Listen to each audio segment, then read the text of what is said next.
Biochemistry. Biochemistry क्या होती है? बायो का मतलब लिविंग ऑर्गेनिजम्स, केमिस्ट्री का मतलब केमिकल्स की स्टडी। तो जिंदा जानदारों के अंदर अगर हम केमिकल्स की स्टडी करें तो इसको हम कहेंगे बायोकेमिस्ट्री। अब जिंदा जानदारों में कौन से केमिकल्स हो सकते हैं? अब जो लिविंग ऑर्गेनिजम्स हैं वो हाइड्रोजन से मिलके बने हैं, उनमें प्रोटीन्स, कार्बोहाइड्रेट्स, लिपिड्स ये वगैरह ये सब कुछ जो चीज़ें हैं ये एलिमेंट से मिलके बनी होती हैं। इसके अलावा लिविंग जानदारों में फोटोसिंथेसिस हो रही है, रेस्पिरेशन हो रही है और इसके अलावा डिफरेंट प्रोसेस हो रहे हैं जो कि हमने बायोकेमिस्ट्री में पढ़ने हैं। तो बायोकेमिस्ट्री क्या है? Study of chemistry in living organisms या study of chemicals in living organisms. अब बायोकेमिस्ट्री में हमने जो मेजर टॉपिक्स पढ़ने हैं वो कार्बोहाइड्रेट्स, लिपिड्स, प्रोटीन्स और न्यूक्लिक एसिड, ये 4 मेजर टॉपिक्स हैं जो हमने इस चैप्टर में कवर करने हैं। तो उससे पहले एक डेफिनेशन लिखी हुई है, मेटाबॉलिज्म क्या होता है। हमारी बॉडी में जितने भी रिएक्शंस हो रहे होते हैं उन रिएक्शंस के नतीजे में एक रिएक्टेंट होता है, वो रिएक्टेंट आगे कन्वर्ट हो जाता है डिफरेंट प्रोडक्ट्स में। यानी कि सपोज अगर एक रिएक्टेंट ए बी है, रिएक्शन के बाद वो कन्वर्ट हो जाएगा ए में और बी में। तो हमारी बॉडी में जब भी एक ऐसा रिएक्शन होता है जिसमें रिएक्टेंट प्रोडक्ट में कन्वर्ट होते हैं या प्रोडक्ट दोबारा से रिएक्टेंट में कन्वर्ट होते हैं, तो इस प्रोसेस को हम कहते हैं मेटाबॉलिज्म। एक चीज़ दूसरी चीज़ में जब कन्वर्ट हो रही होती है इसको हम मेटाबॉलिज्म कहते हैं। मेटाबॉलिज्म आगे 2 तरह का होता है, एनाबॉलिज्म और कैटाबॉलिज्म। तो एनाबॉलिज्म क्या होता है? जब छोटी चीज़ें मिलके एक बड़ी चीज़ बनाती हैं या मुख्तलिफ चीज़ें मिलके एक चीज़ बनाए तो इसको हम कहते हैं एनाबॉलिज्म। और अगर तो ये जो रिएक्टेंट्स हैं ए बी ये कन्वर्ट हो जाए किसमें? छोटी चीज़ों में, यानी कि एक बड़ी चीज़ है वो टूट के कन्वर्ट हो जाए 2 छोटी चीज़ों में, तो इसको हम क्या कहेंगे? कैटाबॉलिज्म। यानी कि जो तोड़ने वाले रिएक्शंस होते हैं उनको हम कैटाबॉलिज्म कहते हैं और जो जोड़ने वाले होते हैं उनको हम क्या कहते हैं? एनाबॉलिज्म। अब ये जिस तरह मैंने अभी आपको बताया कि ये इंपॉर्टेंट लॉन्ग क्वेश्चन है तो इसलिए आपने इसको ज़रा गौर से देखना है। इम्पोर्टेंस ऑफ वाटर, पानी की क्या अहमियत हो सकती है? तो हमारे जितने भी लिविंग जानदार हैं उनमें 60 to 80% जो उनकी कंपोजिशन है वो वाटर है। यानी कि 60 to 80% वो वाटर से मिलके बने हुए हैं। क्या मतलब? मतलब कि कुछ इंसेक्ट्स हैं, इसके अलावा डिफरेंट तरह के ऑर्गेनिजम्स हैं, रेप्टाइल्स हैं, बर्ड्स हैं, तो उनमें जो एक वाटर की कंसंट्रेशन वेरी करती है वो 60 से लेके 80 तक है। यानी किसी में 61% है, किसी में 65, किसी में 70, किसी में 80% है। ठीक है। और जो जानदारों का ब्रेन होता है उसमें वाटर 85% होता है। तो जो ब्रेन होता है उसने पूरे के पूरे जानदार को कंट्रोल करना होता है, तो उसमें 85% वाटर है। यहाँ से हमें पानी की अहमियत का अंदाज़ा हो रहा है। इसके अलावा जो हमारी बोन्स हैं, हड्डियाँ, वो बिल्कुल खुश्क हमें नज़र आती हैं, लेकिन उनमें भी इवन 20% वाटर होता है। तो हमारी बॉडी का कोई भी ऐसा हिस्सा नहीं है जहाँ पे वाटर ना होता हो। तो इनके बारी बारी पॉइंट्स पढ़ते हैं। सबसे पहला पॉइंट है सोलवेंट प्रॉपर्टी। वाटर इतना इंपॉर्टेंट क्यों है? अल्लाह ताला ने वाटर को इतना इंपॉर्टेंट बनाया क्यों?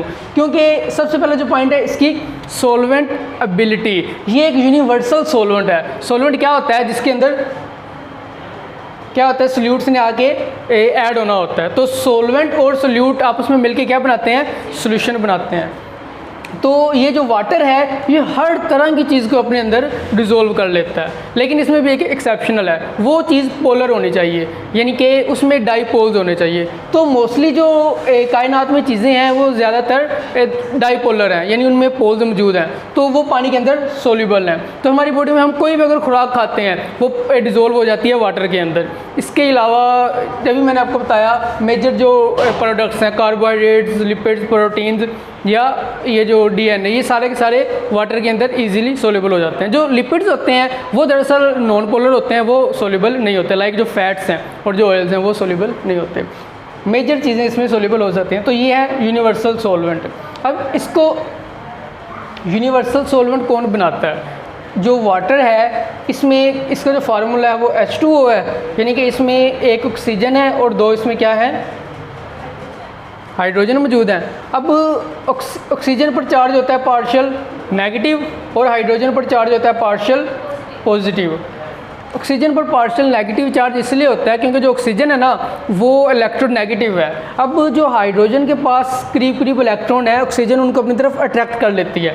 तो ऑक्सीजन जो इलेक्ट्रॉन्स को अपनी तरफ अट्रैक्ट कर लेती है लेकिन अपने अंदर नहीं ऐड करती, सिर्फ अपने पास लेके आती है। इसी वजह से इलेक्ट्रॉन्स की वजह से ऑक्सीजन जो है वो पार्शियल नेगेटिव हो जाती है। अब जो हाइड्रोजन है इनमें से क्योंकि इलेक्ट्रॉन्स दूर चले गए हैं इसलिए इनको हम क्या कह देते हैं, पार्शियल पॉजिटिव। तो कंप्लीटली इनमें से नहीं निकले, इसलिए हम इनको कंप्लीटली पॉजिटिव नहीं कहते। पार्शियल का मतलब होता है हाफ, यानी कि आधा। तो ये आधा पॉजिटिव है और आधा नेगेटिव। ये जो इसकी प्रॉपर्टी है ना वाटर की, जो कि इसको पोलर बना रही है, ये इसको यूनिवर्सल सॉल्वेंट बनाती है। किस तरह? सपोज ये एक कंपाउंड है लाइक NaCl, नमक है, सोडियम क्लोराइड। अब ये किस तरह डिज़ोल्व होता है? ये जो पॉजिटिव वाला पार्ट होता है ये ऑक्सीजन वाटर का नेगेटिव पार्ट अपनी तरफ अट्रैक्ट कर लेता है, और ये जो नेगेटिव पार्ट है इसको वाटर का पॉजिटिव पार्ट अपनी तरफ अट्रैक्ट कर लेता है, जिससे सोडियम अलग हो जाता है और क्लोरीन अलग हो जाता है। इसी तरह जितने भी इस तरह के कंपाउंड्स हैं जो कि डाइपोल्स हैं, जिनके ऊपर पॉजिटिव और नेगेटिव चार्ज है, ये जो वाटर है ये उनको क्या कर देता है, ब्रेक कर देता है। इसके अलावा जो वाटर है ये रिएक्शन मीडियम है। हमारी जो बॉडी है वो सेल से मिलकर बनी हुई है ना, सेल। अब ये जो सेल है इसमें प्रोटोप्लाज्म मौजूद है। तो ये जो प्रोटोप्लाज्म है ये सारा का सारा लिक्विड ही है। इस जितने भी रिएक्शन हो रहे होते हैं, लाइक रेस्पिरेशन का रिएक्शन हो रहा है, लाइक फोटोसिंथेसिस का रिएक्शन हो रहा है, वो सारे के सारे रिएक्शंस कहाँ पे हो रहे हैं? इस प्रोटोप्लाज्म के अंदर। ऑर्गेनेलिज के अंदर अगर कोई रिएक्शन हो रहा है, लाइक आप लोग कहोगे कि जो रेस्पिरेशन हो रही है वो माइटोकॉन्ड्रिया के अंदर हो रही है, जो फोटोसिंथेसिस हो रही है वो क्लोरोप्लास्ट के अंदर हो रही है, तो माइटोकॉन्ड्रिया के अंदर भी लिक्विड मौजूद है। जो क्लोरोप्लास्ट है उसके अंदर भी लिक्विड मौजूद है, जिसको हमने क्या कहा था, स्ट्रोमा, अगर याद हो तो इनके अंदर भी लिक्विड मौजूद है। रिएक्शन जो होने होते हैं वो लिक्विड के अंदर ही होने होते हैं। तो जो वाटर है वो रिएक्शन मीडियम है। इतना समझ आ गया कि वाटर एक सॉल्वेंट प्रॉपर्टी की वजह से इतना इम्पोर्टेंट है। इसके अलावा हीट कैपेसिटी क्या होती है? Ability of absorbing heat. जो वाटर है इसकी हीट को एब्जॉर्ब करने की एबिलिटी बहुत ज़्यादा होती है, यानी कि ये अगर ज़्यादा सारी हीट को एब्जॉर्ब करे ना तो ये बहुत कम चेंज होता है। मिसाल के तौर पे इसकी ये जो प्रॉपर्टी है ये हमें क्यों इतना इंपॉर्टेंट बना देती है वाटर को? हमारी बॉडी में हो रहे होते हैं रिएक्शंस, एनाबॉलिज्म, कैटाबॉलिज्म। रिएक्शंस के नतीजे में निकलती है हीट, यानी कि ये अगर रिएक्शन है, इससे ये प्रोडक्ट बना है तो इससे निकलेगी हीट। तो हमारी बॉडी में तो मिलियंस ऑफ रिएक्शन हो रहे होते हैं, और अगर मिलियन ऑफ रिएक्शन हो रहे होते हैं तो हमारी बॉडी का टेम्परेचर बहुत ज़्यादा हो जाना चाहिए था, यानी कि जो टेम्परेचर है वो 37 ही होना था, बल्कि 100 या 150, 150 उबल रहा होना था हमने। लेकिन ऐसा नहीं होता। क्यों? क्योंकि जो वाटर है ये ज़्यादा से ज़्यादा हीट को क्या कर लेता है, एब्जॉर्ब कर लेता है। तो हीट कैपेसिटी इसकी ज़्यादा है, जिस वजह से ये क्या है, इम्पोर्टेंट है। तो अब कितनी इसकी हीट कैपेसिटी है वो आपकी बुक में डेफिनेशन लिखी हुई है हीट कैपेसिटी की। तो अगर तो हम 1 ग्राम वाटर को, ये बीकर है इसमें 1 ग्राम वाटर है, इसको अगर हम हीट दें और वो जो वाटर है वो उसका टेम्परेचर ज़्यादा हो जाए 50 डिग्री से लेके 16 डिग्री, यानी कि 1 डिग्री सेल्सियस इंक्रीज़ हो जाए, तो वो जो हीट हमने दी है उस हीट को हम कहेंगे 1 कैलोरी।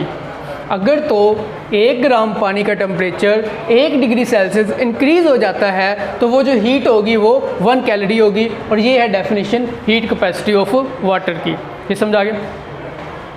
इसके अलावा अभी मैंने आपको बताया ड्यूरिंग रिएक्शंस हीट निकलती है और वो जो हीट है वो पानी एब्जॉर्ब कर लेता है, इसलिए हमारी बॉडी में थर्मो रेगुलेशन हो जाती है। थर्मो रेगुलेशन क्या होता है? बॉडी का टेम्परेचर मेंटेन रखना।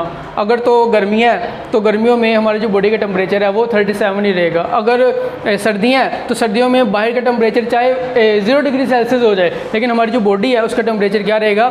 37 ही रहेगा। तो थर्मो रेगुलेशन जो है वो भी किससे पॉसिबल है? वाटर की हीट कैपेसिटी से, इसलिए वाटर इतना इंपॉर्टेंट है। तो एक सॉल्वेंट प्रॉपर्टी की वजह से, एक हीट कैपेसिटी की वजह से। सेकंड, इसकी हीट ऑफ वेपोराइजेशन भी बहुत मतलब कमाल की है। जितने भी दूसरे लिक्विड्स हैं उनसे ज़्यादा है इसकी heat of vaporisation. Heat of vaporisation क्या होती है? अगर तो एक लिक्विड है, मतलब पानी है, तो वो जो पानी है वो गैस में कन्वर्ट हो रहा है, तो लिक्विड से गैस में कन्वर्ट होने की जो प्रॉपर्टी है इसे कहते हैं वेपोराइजेशन, यानी वेपर बनना। अब वेपोराइजेशन बनने के लिए वाटर को चाहिए होती है हीट।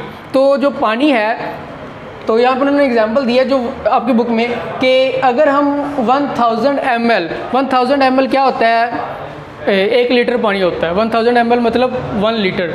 तो 1 लीटर पानी को अगर हमने कन्वर्ट करना है किसमें, वेपर्स में, तो उसके लिए जब हम हीट देंगे तो अगर तो पानी सिर्फ 2 ml क्या हुआ है, इवेपोरेट हुआ है, यानी कि 1000 ml में से सिर्फ 2 ml अगर वाटर इवेपोरेट हो जाए तो उस पानी का जो टेम्परेचर होता है वो 1 डिग्री सेल्सियस क्या हो जाता है, कम हो जाता है। ठीक है, ये पॉइंट आपने रखना है, याद रखना है। 1 लीटर पानी को अगर हम वेपोराइज करें और सिर्फ 2 ml थोड़ा सा पानी वेपोरेट हो तो उसकी जो हीट है वो 1 डिग्री सेल्सियस क्या हो जाती है, कम हो जाती है। तो इसका क्या फ़ायदा होता है, इससे हमारी बॉडी में कूलिंग इफेक्ट पड़ता है, यानी कि अगर गर्मियाँ हैं तो गर्मियों में कूलिंग प्रोसेस होता है हमारी बॉडी में, जिससे क्या होता है हम थर्मो रेगुलेशन का प्रोसेस कर सकते हैं। तो हीट कैपेसिटी और हीट ऑफ वेपोराइजेशन, ये दोनों क्या करते हैं, थर्मो रेगुलेशन को मेंटेन रखने में हेल्प करते हैं। इसके अलावा आयोनाइजेशन ऑफ वाटर, जो पानी है वो बहुत ही अच्छे तरीके से आयोनाइज होता है। इसकी आयोनाइजेशन का मतलब क्या होता है, आयंस बनना, आयोनाइजेशन आयंस बनना। तो जो वाटर है यानी H2O है वो कन्वर्ट हो जाता है हाइड्रोजन में और हाइड्रोक्सिल आयंस में।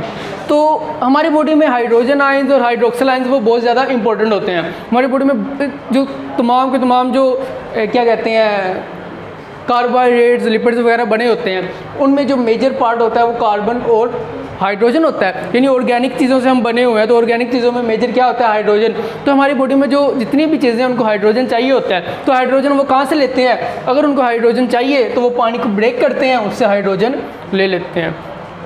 इसलिए मैंने आपको कहा था कि आप लोग जब स्टडी कर रहे होते हैं तो साथ में पानी रखें। क्यों? क्योंकि जब आपकी बॉडी को एनर्जी चाहिए होती है, आपके ब्रेन जो कि 85% लिक्विड पर मुश्तमिल है, उसको अगर एनर्जी चाहिए तो वो क्या करता है, वो पानी को तोड़ के उसमें से एनर्जी ले लेता है। तो इससे क्या होता है, आपकी जो सर में अगर पेन हो रही हो तो वो कम हो जाती है। तो ये एक प्रो टिप था स्टडी का। तो इसकी आयोनाइजेशन एबिलिटी की वजह से ये इतना ज़्यादा इम्पोर्टेंट है। इसके अलावा प्रोटेक्शन, जो वाटर है वो हमारी बॉडी को प्रोटेक्ट करता है। किस तरह, लाइक आपकी ये जो आइज़ है, आप इसके ऊपर जब इस तरह पलके चिपकाते हैं तो रगड़ तो नहीं ना लगती, यानी आपको पेन तो नहीं ना होती।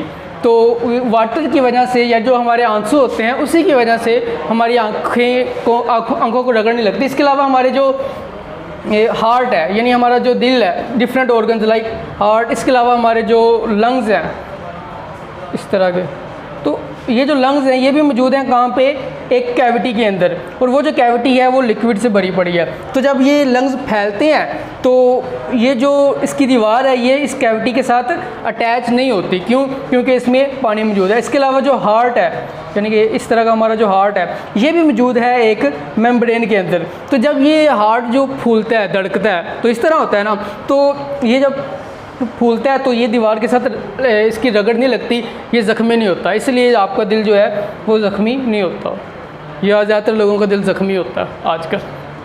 तो ये पानी की वजह से ही है। तो ये था इम्पोर्टेंस ऑफ वाटर।